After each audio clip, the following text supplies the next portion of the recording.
नमस्कार। जन टीवी के उत्तराखंड के इस खास बुलेटिन में एक बार फिर से आप सभी का बहुत स्वागत है। मैं हूं आपके साथ प्रियंका तिवारी। खबरों को विस्तार से जानेंगे, लेकिन उससे पहले एक नजर हेडलाइंस पर। सीएम धामी का चंपावत दौरा, टनकपुर बनबसा में आपदा प्रभावित क्षेत्रों का किया निरीक्षण, बचाव और राहत कार्यों की समीक्षा।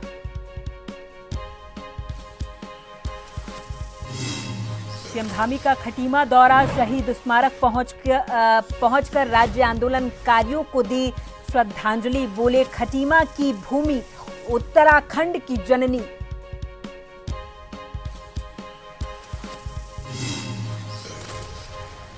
धामी सरकार ने निभाया वादा, उत्तराखंड में अग्निवीरों को दिया वर्दीधारी पदों पर 10% आरक्षण, सरकार ने जारी की नियमावली। कैबिनेट विस्तार पर हरीश रावत का तंज, सीएम फैसले टालने में माहिर, दावेदारों को पद देकर सरकार की जड़ें कमजोर नहीं करेंगे।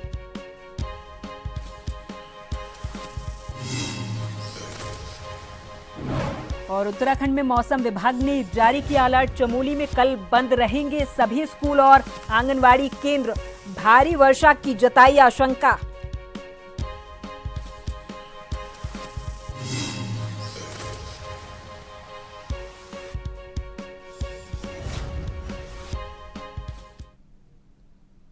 मुख्यमंत्री पुष्कर सिंह धामी ने टनकपुर और बनबसा क्षेत्र में हालिया अतिवृष्टि और बाढ़ से प्रभावित इलाकों का स्थलीय निरीक्षण किया है। उन्होंने प्रभावित लोगों से व्यक्तिगत तौर पर मुलाकात की है, उनकी समस्याएं सुनी हैं और अधिकारियों को प्रभावी राहत और पुनर्वास सुनिश्चित करने के निर्देश भी दिए हैं।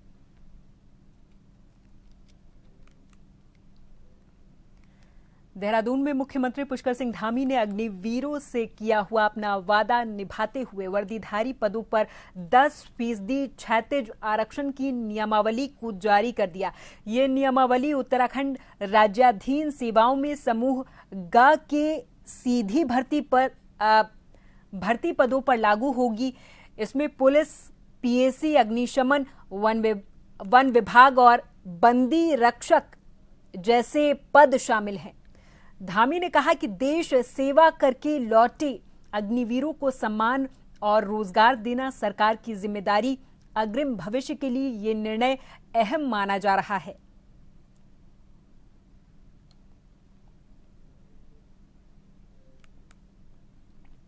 देहरादून में खेल मंत्री रेखा आर्या ने राष्ट्रीय और उच्च स्तरीय प्रतियोगिताओं से पहले प्रशिक्षण शिविरों में खिलाड़ियों को मिलने वाला भोजन भत्ता 250 से बढ़ाकर 400 रुपए कर दिया है। भत्ते में बढ़ोतरी का आदेश राज्यपाल की मंजूरी के बाद जारी किया गया। नई दरें कोच और सहयोगी स्टाफ पर भी लागू होंगी। मंत्री ने कहा कि ये कदम खिलाड़ियों को बेहतर आहार और प्रदर्शन करने में मदद करेगा। सरकार खिलाड़ियों के हित में लगातार निर्णय ले रही है।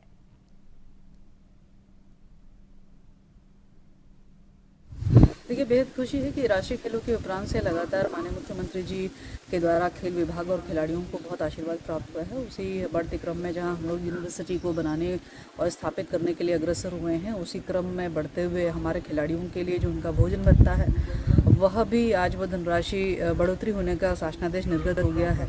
जो धनराशि एक समय में प्रति बच्चा 250 रुपये उनकी मील की हुआ करती थी, आज वो 400 रुपये उनकी मील का है, जो कि मैं समझती हूँ कि बहुत सुखद समाचार है और हमारे खिलाड़ियों के लिए, क्योंकि जब उनका भोजन अच्छा होगा, उनका पोषण अच्छा होगा, तभी वो सशक्त भी होंगे। और बिहार में कांग्रेस की वोटर अधिकार यात्रा के दौरान राहुल गांधी के द्वारा प्रधानमंत्री मोदी और उनकी दिवंगत माता हीराबेन मोदी को लेकर की गई टिप्पणी के बाद सियासत तेज है। राहुल गांधी के बयान से नाराज भाजपा कार्यकर्ताओं ने देश भर में विरोध शुरू कर दिए हैं। देहरादून में भाजपा कार्यकर्ता कांग्रेस कार्यालय के बाहर जुटे और जमकर नारेबाजी की। इस दौरान कांग्रेस और भाजपा कार्यकर्ताओं के बीच धक्का मुक्की और तीखी नोकझोंक भी हुई। स्थिति को नियंत्रित करने के लिए पुलिस ने कांग्रेस कार्यालय के बाहर भारी सुरक्षा बल तैनात किया, बैरिकेडिंग भी की। भाजपा ने कांग्रेस और राहुल गांधी से सार्वजनिक माफी की मांग की है।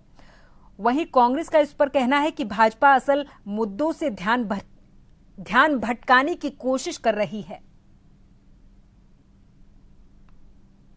हम एक शांतिपूर्ण प्रदर्शन कर रहे थे। आज इस सभ्य समाज में किसी की माँ को गाली दी जाए, किसी को बहन की गाली दी जाए तो सामान्य लोगों को भी गुस्सा आता है। प्रधानमंत्री की माता के बारे में अपशब्द कहे गए, गालियां दी गई। हमें उम्मीद थी कांग्रेस पार्टी में कम से कम इतनी नैतिकता होगी कि जब हम विरोध करेंगे तो वो माफी मांगेगी। वो माफी मांगने की बजाय अपनी नीचता पे कांग्रेस के नेता उतर आए हैं। ये कांग्रेस का तरीका है। पहले एक प्रधानमंत्री की मां को, इस देश की मातृशक्ति को गाली दी और उसके बाद आज इस तरीके से व्यवहार यहाँ पर कर रहे हैं। शर्म खाने के बजाय, माफी मांगने के बजाय आज वो जिस तरीके से आप देख रहे हैं कांग्रेस पार्टी के लोग सुबह से सोशल मीडिया पर जिस तरीके का प्रचार कर रहे हैं वो निंदनीय है।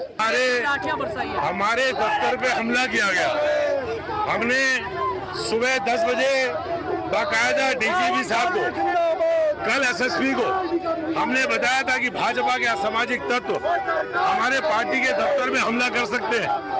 पुलिस ने कोई प्रबंध नहीं किया। उनको परमिशन दी गई हमारे दफ्तर तक पहुंचने की। हमारे दफ्तर में महिलाओं के साथ और पार्टी के कार्यकर्ताओं के साथ, भाजपा के कार्यकर्ताओं के साथ असामाजिक तत्वों ने जो हमला किया है, इसलिए लोग सड़क पर आए। हम तो अपने दफ्तर में खड़े। सरकार को देखनी चाहिए एक भारी बौखलाहट भारतीय जनता पार्टी के नेताओं में और कार्यकर्ताओं में आ गई। मैं कहूँगा असुरक्षा की भावना। 2027 जो अभी जिला पंचायत का जो चुनाव हुआ है, पूरे प्रदेश में जो चुनाव हुए हैं पंचायत के, इसमें जो भारतीय जनता पार्टी ने जोर जबरदस्ती कर कब्जा करने का प्रयास किया है तमाम सीटों पर, ये तमाम चीज़ें इस ऐसी चीज़ों से जुड़ी हुई हैं। जो कार्यकर्ता हैं वो हताश हैं, भारतीय जनता पार्टी के निराश हैं। आप देख रहे हैं कि किस तरीके से उनके कार्यकर्ता अपने ही विधायकों पे और मंत्रियों पे आरोप लगा रहे हैं। कोटद्वार के विधायक ऋतु खंडूड़ी भूषण ने कोटद्वार बद्रीनाथ मार्ग स्थित चंद्रमोहन सिंह नेगी राजकीय संयुक्त चिकित्सालय, बेस अस्पताल, प्राथमिक स्वास्थ्य केंद्र लालपानी और शहरी प्राथमिक स्वास्थ्य केंद्र गाड़ीघाट का औचक निरीक्षण किया है और वहां की व्यवस्थाओं का जायजा लिया। निरीक्षण के दौरान उन्होंने मरीजों से संवाद करके उनकी समस्याओं और अस्पताल की सुविधाओं के बारे में जानकारी जुटाई। उन्होंने कहा कि हाल ही में कोटद्वार बेस चिकित्सालय को 2 नए ऑर्थोपेडिक चिकित्सक, 2 गायनी विशेषज्ञ और 3 एनेस्थीसिया विशेषज्ञ मिले, जिससे स्वास्थ्य सेवाओं में सुधार हुआ और मरीजों को अब बेहतर उपचार की सुविधा मिल रही है। मैं अभी पहुंची हूँ बेस हॉस्पिटल और सीएमओ साहब सारे डॉक्टर्स के साथ अभी हमने बैठक की।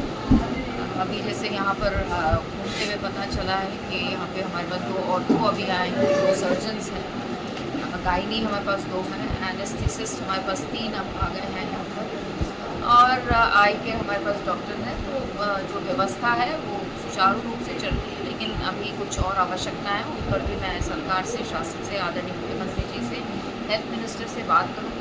साफ़ सफाई की भी मैंने यहाँ पर देखा, काफ़ी जगह सब कुछ ठीक लगा। 1-2 जगह जो मुझे चीज़ें ठीक नहीं लगी वो भी मैंने सीएमओ साहब को अवगत करा दिया है और मुझे पूर्ण विश्वास है कि सुचारू रूप से सुदृढ़ तरीके से हमारा अस्पताल चलेगा। देहरादून के मौसम विज्ञान केंद्र के पूर्वानुमान के अनुसार जनपद चमोली में भारी से बहुत भारी बारिश की संभावना जताई गई। इसको देखते हुए प्रशासन ने सतर्कता बरतते हुए मंगलवार 2 सितंबर को जिले के सभी आंगनबाड़ी केंद्रों और कक्षा 1 से 12वीं तक के समस्त विद्यालयों में अवकाश घोषित कर दिया है।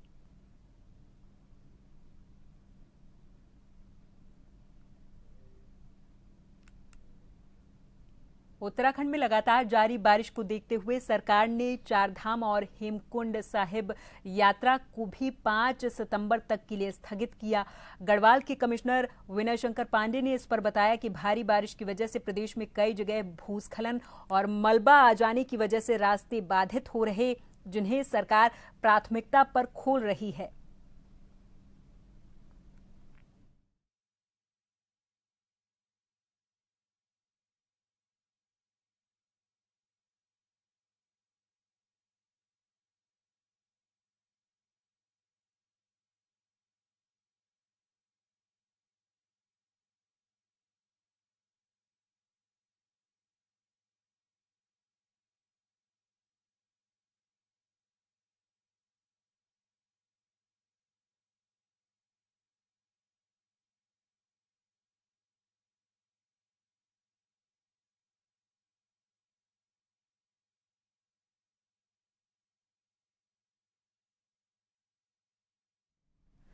श्री बद्रीनाथ और हेमकुंड साहिब की यात्रा रोक दी गई। मौसम विभाग के द्वारा 1 से 5 सितंबर तक भारी बारिश की चेतावनी के बाद चमोली प्रशासन ने कदम उठाया।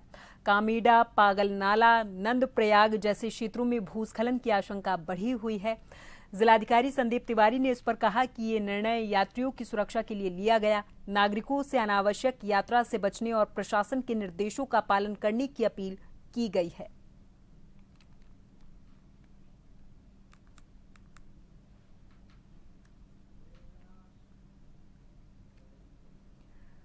और यहां पर वक्त है एक छोटे से ब्रेक का। फौरन हाजिर होंगे कुछ और खबरों के साथ।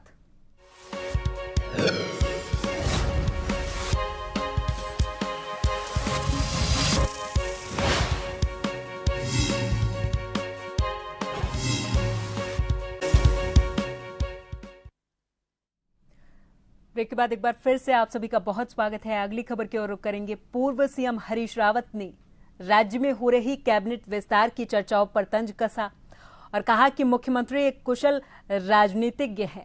वो दावेदारों को पद देकर खुद अपनी सरकार की जड़ें कमजोर नहीं करना चाहते। उनका कहना है कि संगठन में पहले पद बांटे जाएंगे, इसलिए अभी मंत्रिमंडल विस्तार में समय लगेगा। रावत ने आगे कहा कि मुख्यमंत्री कभी सीधे कोई काम नहीं करते, निर्णय टालते रहते हैं ताकि दूसरा निर्णय न लिया जा सके। देखिए, मेरी तो कामना है कि जल्दी जो अंगूर का गुच्छा इन्होंने एक डंडे पर लटका रखा है ऊपर मुख्यमंत्री ने, वो ये जो भी आकांक्षी हैं उनके मुंह में गिर जाए, क्योंकि खाली पगलाए घूम रहे हो। लेकिन मुख्यमंत्री एक कुशल राजनीतिज्ञ हैं। वो जानते हैं कि जैसे ही मैंने अंगूर का गुच्छा इनके मुंह में गिराया तो ये फिर सरकार की जड़ें खोदने पर लग जाएंगे और फिर स्थिरता सरकार की खत्म हो जाएगी। तो स्थिरता के लिए अंगूर के डंडे को कभी नीचे ले आते हैं ताकि आशा बनी रहे जो उछल कूद कर रहे हैं, और फिर डंडे को जैसी कुछ स्थितियां आती हैं फिर डंडे को ऊपर कर देते। इस बार भी वो उन्होंने, मुझे लग रहा है, फिर डंडा ऊपर करने की एक्सरसाइज पूरी कर दी है, कर रहे हैं, क्योंकि संगठन के पद पहले बटेंगे। तो इसका मतलब है वेट फॉर सम टाइम। और अब उनको मालूम है कि बहुत सारे लोग मुख्यमंत्री पद के लिए भी फुदक रहे, फुद्दू हो रही है। तो उनको ये उनके खतरे को भी देखना है और इन आकांक्षियों के कारण जो अस्थिरता पैदा हो सकती है उस खतरे को भी टालना है। भाजपा कार्यकर्ताओं ने कांग्रेस के खिलाफ जमकर विरोध किया। दरभंगा की रैली में प्रधानमंत्री मोदी की मां को लेकर की गई टिप्पणी पर प्रदेश भर में प्रदर्शन हुए हैं। विकासनगर में विधायक मुन्ना सिंह चौहान और जिलाध्यक्ष मीता सिंह के नेतृत्व में कांग्रेस कार्यालय के बाहर पुतला दहन हुआ है। कार्यकर्ताओं ने नारेबाजी करते हुए अभद्रता के लिए कांग्रेस से सार्वजनिक माफी की मांग की। भाजपा ने इसे लोकतंत्र के खिलाफ बताया है।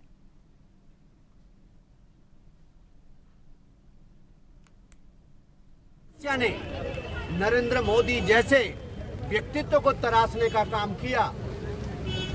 इस प्रकार से मां को गाली देने का काम, देश को गाली देने का काम, मातृशक्ति को गाली देने का काम, मां जैसे पवित्र रिश्ते को गाली देने का काम किया, उसके लिए देश की जनता कभी भी राहुल गांधी को, कांग्रेस पार्टी को माफ नहीं करेगी।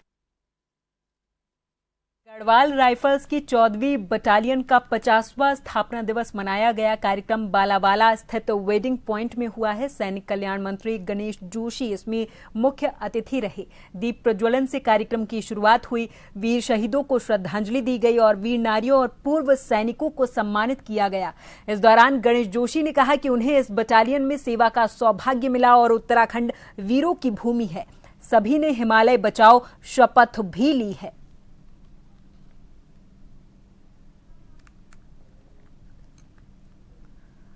भारत को हिंदू राष्ट्र बनाने, सनातन धर्म को मजबूत करने मथुरा में श्री कृष्ण जन्मभूमि पर भव्य मंदिर निर्माण, यमुना शुद्धिकरण और ब्रजभूमि को मांस मदिरा मुक्त बनाने के उद्देश्य से बागेश्वर धाम पीठाधीश्वर आचार्य धीरेन्द्र कृष्ण शास्त्री के आह्वान पर 7 नवंबर को दिल्ली से श्री बांके बिहारी बागेश्वर मिलन ब्रज पदयात्रा और सनातन हिंदू एकता पदयात्रा का शुभारंभ होगा। ये यात्रा 16 नवंबर को वृंदावन में संपन्न की जाएगी। पदयात्रा की तैयारियों को लेकर परिक्रमा मार्ग स्थित श्री कृष्ण कृपाधाम आश्रम में एक बैठक भी आयोजित हुई, जिसमें ब्रजमंडल के प्रमुख संत महात्मा, तीर्थ पुरोहित और मंदिरों के सेवायत शामिल हुए हैं।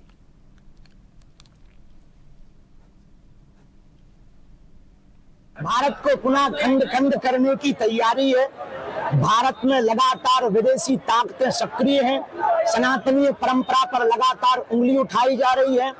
यमुना जी की स्थिति देखकर, गौ माता की स्थिति देखकर, ब्रज की स्थिति देखकर और विदेशी ताकतें लब जिहाद द्वारा लगातार हिंदुओं पर जो कुठाराघात हो रहा है, उस कुठाराघात को हटाने के लिए जो जातियों में विद्वेष मचा, जो जातिवाद, क्षेत्रवाद, भाषावाद मचा, उन तीनों वादों को शून्य करने के लिए, भाषावाद, क्षेत्रवाद और जातिवाद को शून्य करने के लिए हमने पुनः प्रण लिया कि अब दिल्ली से वृंदावन तक हम पुनः पैदल 140 किलोमीटर चलेंगे। इस कात्यायनी माता मंदिर से चलकर श्री धाम वृंदावन आएंगे, बांके बिहारी के दर्शन करके यमुना महारानी के क्षेत्र में पदयात्रा को विराम करेंगे। सब मिलकर के सनातन की सेवा करें, यही इस कार्य का उद्देश्य है। आपने कहा कि बटेंगे नहीं, एकजुटता होकर रहेंगे। हाँ, सबको संगठित होने की जरूरत है। यदि हम संगठित रहे तो सब काम होगा। यमुना की भी बात आ रही है। हाँ, मदिरा की भी आ रही है। यमुना जी की भी शुद्धि होनी जरूरी है। मांस मदिरा का ब्रजमंडल में ना हो, ये सब चीजें बंद हो, ये सबकी एकजुटता से सब कार्य हो सकता है। पहाड़ों में हो रही लगातार बारिश के चलते अब पहाड़ों का जनजीवन बुरे तरीके से प्रभावित हुआ। आपको बता दें कि आजकल पहाड़ों से लगातार आए दिन कुछ न कुछ खबर हर दिन सुनने को मिल रही। इसी कड़ी में जोशीमठ के दूरस्थ गांव पल्ला अंबेडकर बस्ती में तकरीबन 26 परिवार ऐसे इस वक्त बुरे तरीके से बेघर हो चुके हैं। बता दें कि पल्ला गांव के अंबेडकर बस्ती में जबरदस्त भू धसाव हुआ है और दरार जैसी समस्या भी उत्पन्न हुई, जिसके चलते कई परिवारों ने अपना आशियाना पूरे तरीके से छोड़ दिया और सुरक्षित स्थानों पर चले गए। यहां तक कि कई परिवारों के आशियाने पूरे तरीके से क्षतिग्रस्त हो चुके हैं, जिस कारण से चमोली जिले के दूरस्थ गांव पल्ला अंबेडकर बस्ती में अफरा तफरी का माहौल बना हुआ है।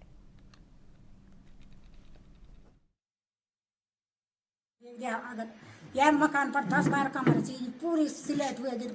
हम 3-4 रात भी शानी आज लोग कमजोरी तुम पूरी जावा जो की पूरी दरार आए विस्थापन ये करीबन 12 परिवार जो की बिल्कुल भूस्खलन है। अच्छा, जैक मकान सुरक्षा चाहिए नहीं, चलो कोई या तक से बच सकना पर 10-12 परिवार जो से बचन हुए आसनी। ऊधम सिंह नगर जिले के काशीपुर में बीते 27 अगस्त को संदिग्ध परिस्थितियों में हुई लेखपाल की मौत के मामले में मृतक लेखपाल के परिजनों के कांग्रेसी विधायक और भीम आर्मी के जिलाध्यक्ष के नेतृत्व में आईटीआई थाने का घेराव किया है। इस दौरान आक्रोशित लोगों ने पुलिस को मामले की गहराई तक पहुंचने का 4 सितंबर तक का समय दिया है। वो चाहता होगा अपने माँ बाप की सेवा करूं क्योंकि वो बीमार रहते थे। हो सकता है इसी बात पर वाद विवाद बढ़ता हो या कोई और कारण भी हो सकता है। तो सीओ साहब भी और हमारे जो इंचार्ज हैं वो भी थे। उन्होंने कहा है कि हम भाई 4 तारीख तक इसकी जांच करके और आपको उचित कार्रवाई करेंगे। विश्वास दिलवाया। मेरी एसएसपी महोदय से भी बात हुई है, एसपी अभय जी से भी बात हुई है, बात सबसे हो गई। और हमने कहा कि हमारा मकसद ये नहीं है कि किसी को दंड दिलाए, हमारा हम पक्ष है कि उस परिवार को न्याय मिलना चाहिए जिसका बेटा इस दुनिया में नहीं है और जो उसके लिए दोषी है उस पर कार्रवाई। हमने कोतवाली में एक तहरीर दी है। हम चाहते हैं कि हमारा मुकदमा दर्ज हो और इस घटना की अच्छे सत्यता से जांच की जाए और मेरे माँ बाप को इंसाफ मिलना चाहिए। मैं ये चाहता हूँ। अभी पुलिस ने क्या आश्वासन? पुलिस प्रशासन ने आश्वासन दिया है कि आप 5 तारीख को आइए, आपको 5 तारीख तक का हमें समय दीजिए, 5 तारीख पर आपके जो है मुकदमा दर्ज हो जाएगा। लेकिन हम उनके इस आश्वासन से अभी भी सहमत नहीं है। उनके केस में परिवार वालों कुछ लोगों पर आरोप लगाए जा रहे हैं और जो भी उनके खिलाफ एप्लीकेशन लिख के दी गई है, उन एप्लीकेशन में जो भी तथ्य है उन पर जांच की जाएगी और जांच के खिलाफ के बाद जो भी निकल के सामने आएगा उस हिसाब से विधिक कार्रवाई की जाएगी। और चलते चलते एक बार फिर नजर हेडलाइंस पर। सीएम धामी का चंपावत दौरा, टनकपुर बनबसा में आपदा प्रभावित क्षेत्रों का किया निरीक्षण, बचाव और राहत कार्यों की समीक्षा।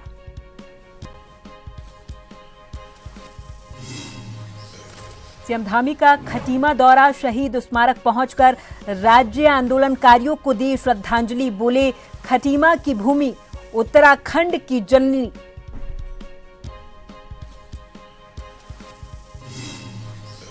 धामी सरकार ने निभाया वादा, उत्तराखंड में अग्निवीरों को दिया वर्दी, धारी पदों पर 10% आरक्षण, सरकार ने जारी की नियमावली।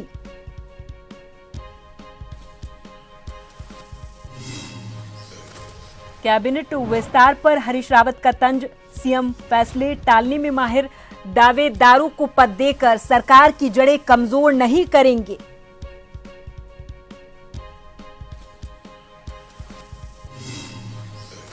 और उत्तराखंड में मौसम विभाग ने जारी किया अलर्ट, चमोली में कल बंद रहेंगे सभी स्कूल और आंगनबाड़ी केंद्र, भारी वर्षा की जताई आशंका।